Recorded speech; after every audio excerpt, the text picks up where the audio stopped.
Let me ask about at one point I know I had read that you were considering calling the book Gutsball, which is a great phrase. I really thought that captured the essence of leadership in so many ways.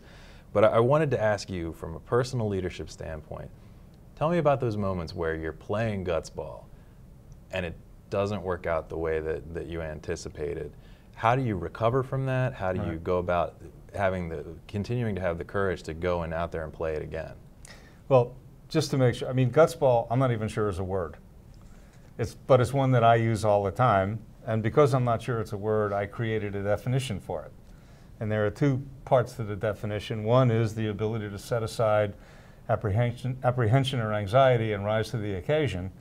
And the other definition of Gutsball is the ability to take action while acknowledging potential consequences but not fearing them. So you're not going to get them all right. You know, I don't know anybody who bats 1,000. Okay. What you want to do is you want to make sure you make decisions that are thoughtful. You want to make sure you avoid decisions that are, let's bet the company on this one.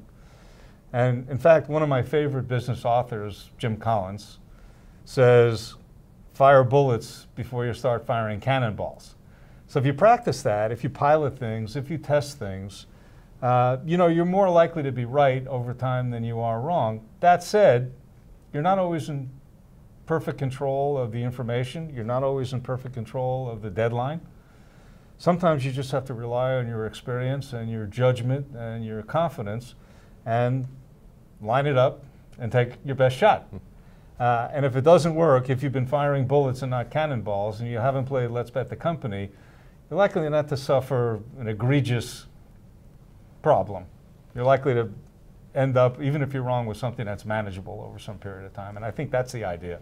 If people go to Rothman.com, they can actually see the Gutsball blog where you actually discuss the concept and give those definitions you just gave us here. But you also cite a few examples of ways in which you've played it over the years. And one of those was having the ability to tell a boss something that he or she doesn't want to hear, the news that they don't want to ever have delivered. But let me ask you though, if you're in that situation and one of your direct reports has to approach you with the news that they know you don't want to hear, how would you want them to go about doing it? Well, this is just me, and I can't speak for everybody, but I want to hear the bad news actually first.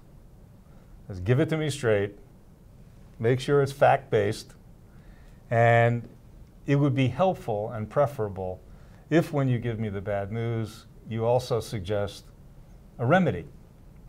And the reason I think that's a good thing to do is because that gives both of us an opportunity to brainstorm that remedy and see if it's a suitable one. And I think it is a very significant and important responsibility of leadership to be a good listener, to take on the bad news, to work with your people to try to come up with a solution. And I believe that's the way people want to be led. You know, a leader should acknowledge that he has a responsibility to his people to be a good listener. You know, I'm a big New York Giants fan, and the coach of the Giants, Tom Coughlin, when he first came to the Giants, he was kind of a martinet, and his team didn't respond to that. And he modified his own behavior, became a very good listener, and he's been a much more successful coach ever since. So I think that's a really great example.